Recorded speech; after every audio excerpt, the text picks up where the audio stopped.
RCF Notre-Dame.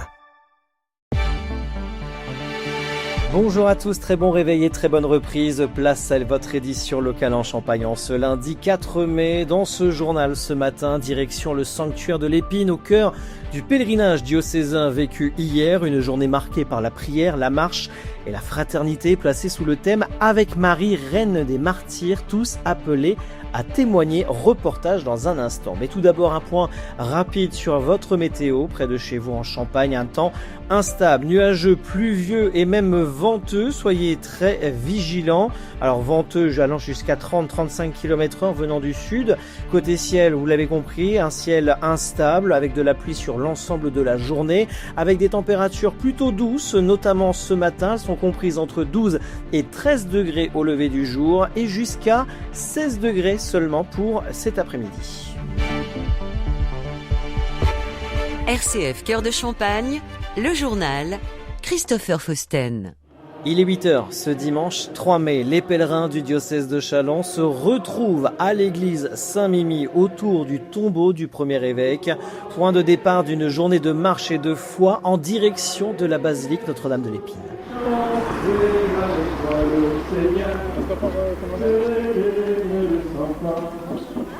Sous un temps nuageux et même pluvieux, il s'élance pour plus de 8 km, une marche rythmée par les chants, la prière et la fraternité, témoignage de Sœur Assunta, Marie-France et des pères Denis Véju et Grégoire Roulon. Pour moi, tout se passe bien et je vois que les gens ils sont contents de faire cette marche, même s'il pleut un peu. C'est la grâce qui descend.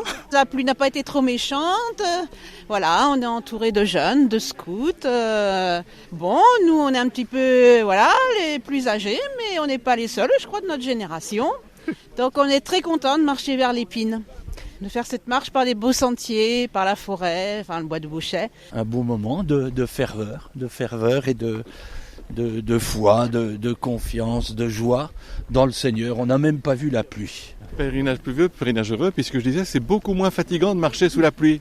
J'étais à l'instant en train de dire, mais l'an dernier, il y avait du vent, il y avait de la poussière et il faisait très chaud. On suait, mais là, je suis frais comme un gardon. Comme chaque année, 2 parcours étaient proposés, la grande marche depuis Saint-Mémy et un itinéraire plus court au départ de Courtisol pour permettre au plus grand nombre de participer.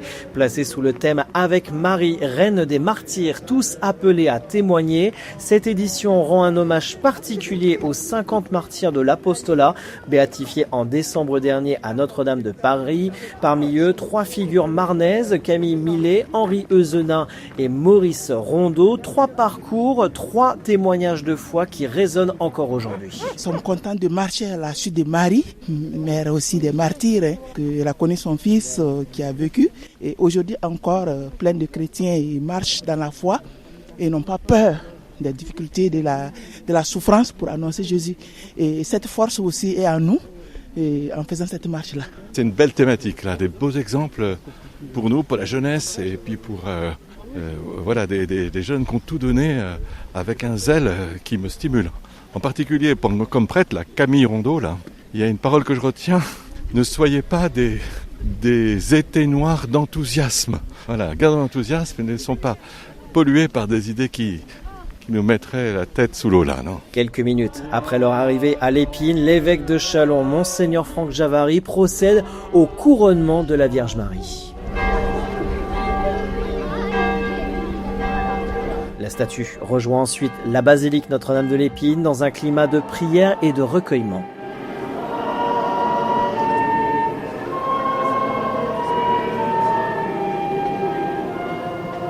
Après un repas fraternel, l'après-midi se poursuit dans la convivialité. Une conférence revient sur l'histoire des 3 martyrs marnais, tandis que les plus jeunes profitent d'animations adaptées, jeux, découvertes et temps de partage. Chacun trouve sa place dans cette journée diocésaine.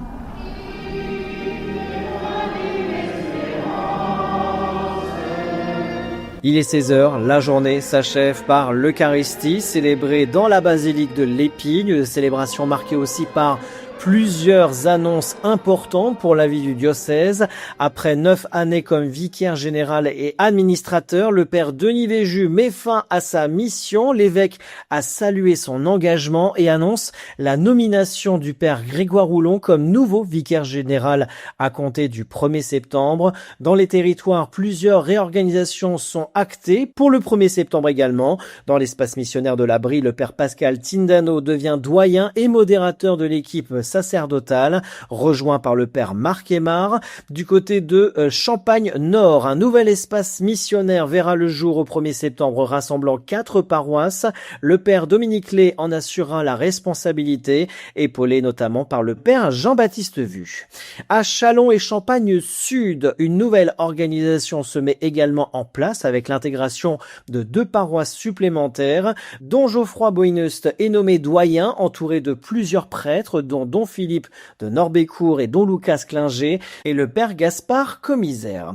Dans le Perthois, le père Thibaut Marie Ruel prend la tête de l'espace missionnaire avec les pères Grégoire Roulon, Édouard Bontou et le renfort du père Philippe Jacques de Bingy du diocèse de Fréjus-Toulon. Enfin, dans le Vignoble, le père Denis Véju est nommé doyen. À noter aussi l'arrivée pour 3 ans du père Trésor Hugues Cusa-Yongo et la mission confiée au diacre Jean Florin à Épernay.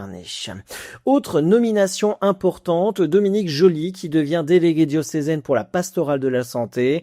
Plusieurs mises à disposition sont également annoncées, signe de lien entre les diocèses, avec notamment le départ du père David Bonnetin vers Autun et du diacre Pierre Paget vers le diocèse de Saint-Claude. L'homélie de Monseigneur Franck Javary est à retrouver à 12h30 et 19h30 sur nos ondes, puis en podcast sur rcf.fr. Images et vidéos de cette journée à vivre également sur les réseaux sociaux de RCF Cœur de Champagne.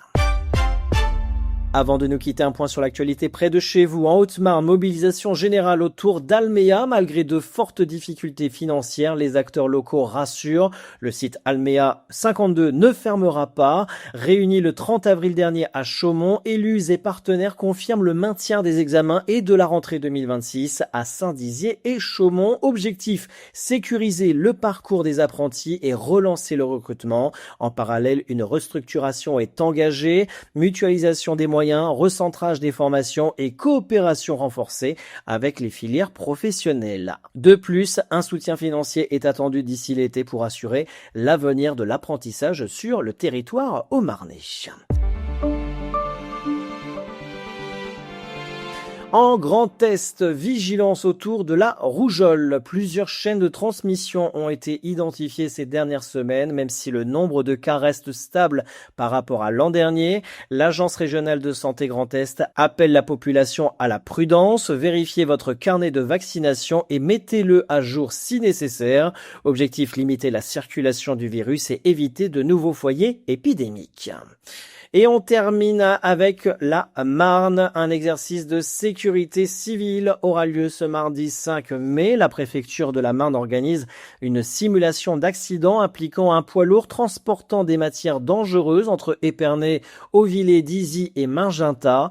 Objectif, tester la coordination des secours et les dispositifs du plan Orsec. Une alerte FR Alerte sera également envoyée sur les téléphones avec la mention exercice. Aucune action n'est attendue de la population. C'est ainsi que nous clôturons ce journal. L'actualité en continu sur les réseaux sociaux et notre site rcf.fr. Très bonne semaine à tous.